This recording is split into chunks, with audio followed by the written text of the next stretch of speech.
Hey, this is Hillary Baggett, founder of Community Bloom, as we are building a women's midlife network.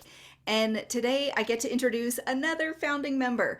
I'm doing a whole series on who the founding members are, what brought them into Community Bloom, and what they're doing. So today I'm going to introduce Julie Brown. We met in a course on reaching out to people and how to convey our message or our product or what they're doing. And Julie and I connected because she's a physical therapist and I'm an occupational therapist. And then we're kind of both in this midlife pivot a bit of, maybe there's something more we want to do. So a big welcome to Julie Brown. Well, thank you. I'm glad to be here. Well, today we're going to talk about what kind of your purpose passion project is. And in order to do that, I will just say first that what draws me to Julie is that when she and I have a conversation, we both support each other, we both help each other, we both really listen. And maybe a little bit of it is the background that we have as therapists, that we evaluate a person, their movement, the situation, we develop a treatment plan, we develop goals, and then we work towards those goals.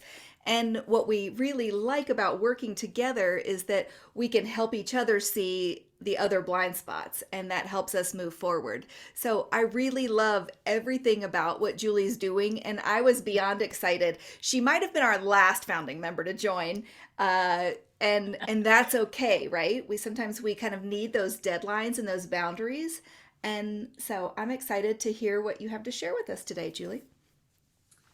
Okay, well, I guess I can start with kind of how I got here. I am a physiotherapist, and I guess we call them physios in Canada. And I live on the East Coast. And I've been doing that 22 years, I think now. So, and I love it. I thoroughly enjoy it. But over the last probably decade or so, I kind of took on a side hobby of making my own skincare products. And how I got there was when my kids were little. They're 12 and 14 now. So it was Parker, my youngest, when he was probably months old. I think he was, I was listening to the radio. It was an interview of someone who was talking about all the different chemicals that are in the environment that we are exposed to unbeknownst, like that stuff that's just out there that aren't necessarily regulated and that we just kind of have no idea that they're there. And it's an interesting book if anyone would like to read it. It was called Slow Death by Rubber Duck. And what these two guys did is that they actually did experiments on themselves for some of these chemicals. So they looked at mercury from tuna, BPA from plastic, and which I was aware of that one already. But the one that caught my attention was the one called phthalates. I think it's spelled like PTHALATES. Anyway, they were looking at what that is a chemical. It's a plasticizer. So that just means it softens plastic. And they use it in things so that it gives it a softer texture. And they banned them in teething rings and bottle nipples quite a few years prior because they knew that if you chewed or sucked on them, it could release this chemical. If you didn't do that, it was fine. Didn't have any problem. As I'm looking at my little fella, he's 6 months old, gnawing away on a little person. I think it was the Fisher Price Little People. And I was like, So I called the company and they just said, no, we follow Health Canada's regulations. And this was kind of new because the government of Canada was just coming out to ban these phthalates in children's toys. So I was like, no, I understand that. I'm not trying to criticize. I just want to know, like, is it in your toys so that I know whether it's safe for my child to chew on them or not?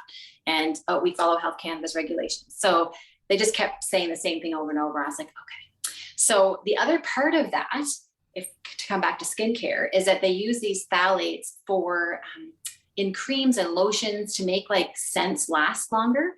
And it would be marketed like, under the word like parfum or fragrance on your lotions. And I can't say that if it says parfum or fragrance, it doesn't necessarily mean there's phthalates in there, but you don't know that they're not.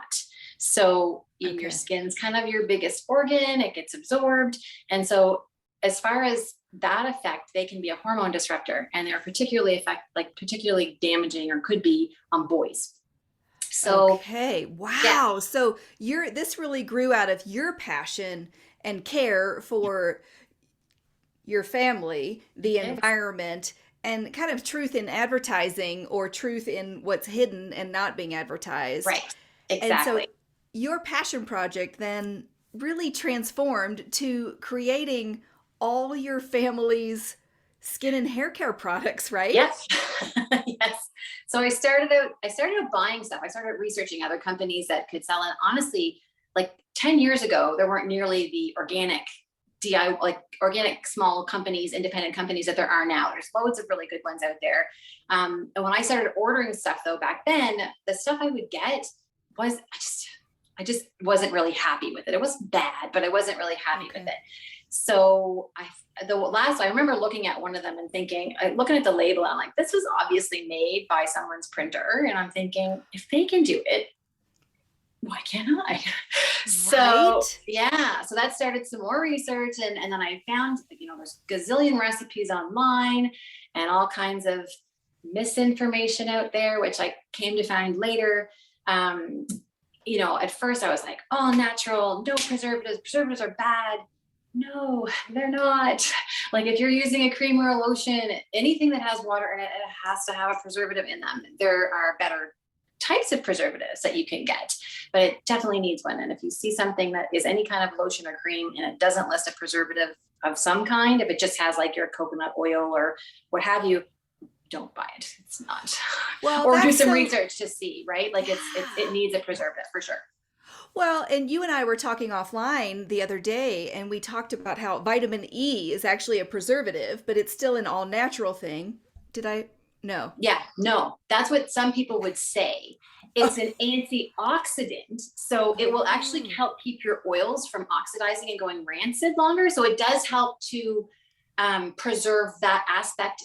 But I don't like using the word preserve, because as soon as Okay. you combine like that with a emulsifier and water, the vitamin E will still help keep the oil from breaking down, but it does nothing to stop bacterial growth or mold or any of those types of things.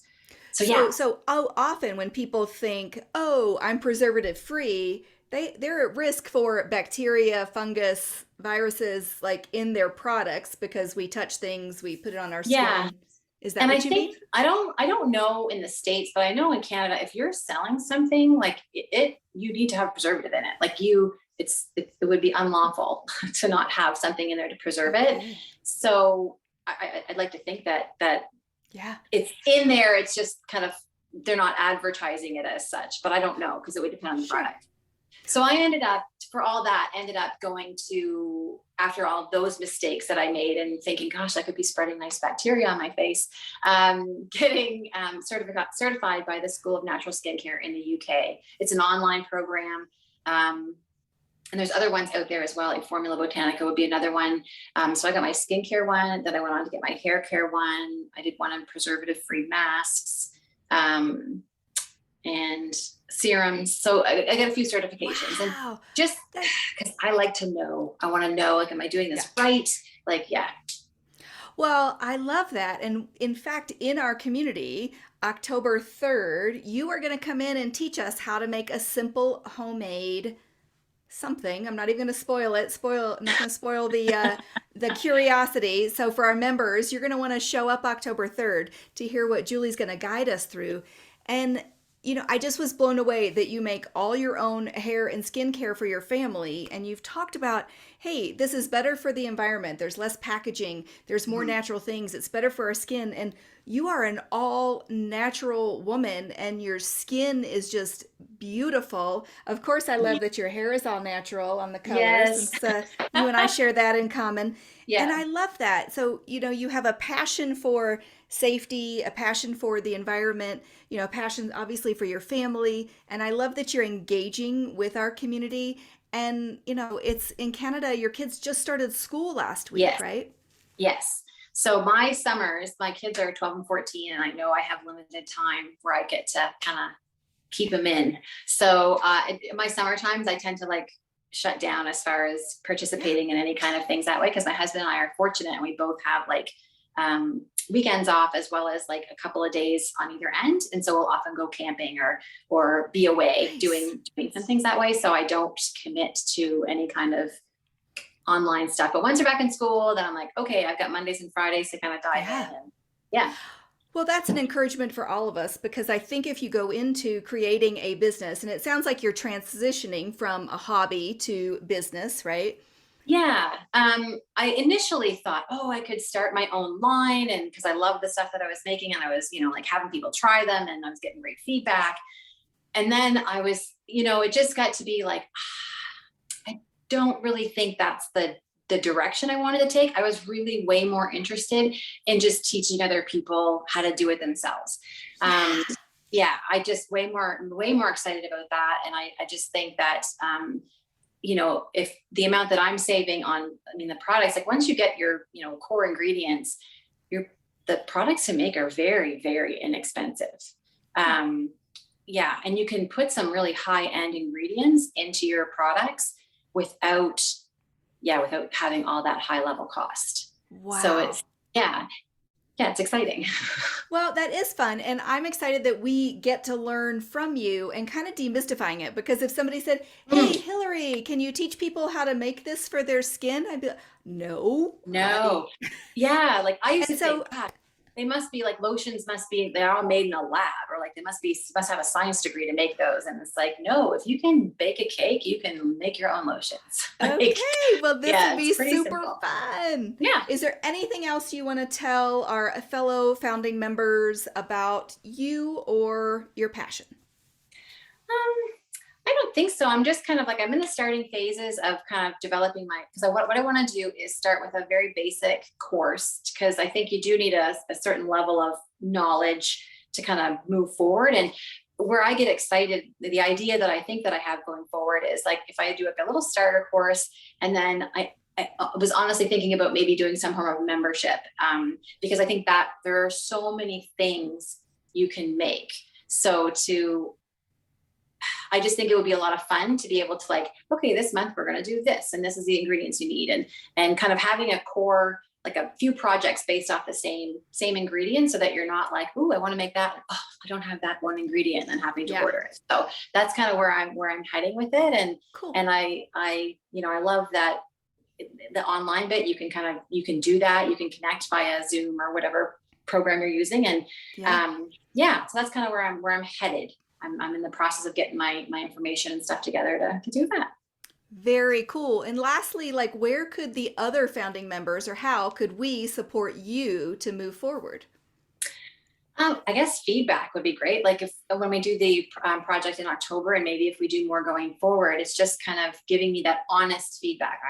I'm not the type of person who wants to just hear what you think I want to hear. I legit want to know like what works, what didn't work, that kind of stuff, or what would you like to see different, those kinds of things. Just some honest feedback, I guess, would be a great help.